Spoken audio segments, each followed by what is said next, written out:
जम जाता है, लेकिन मिशनरी गायक का बात समझ में कम आता है।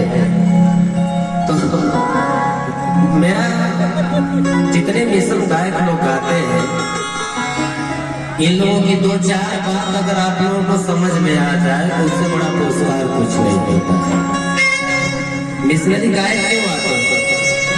उनके विचारों को सुनेंगे, संविधान की बात करते हैं।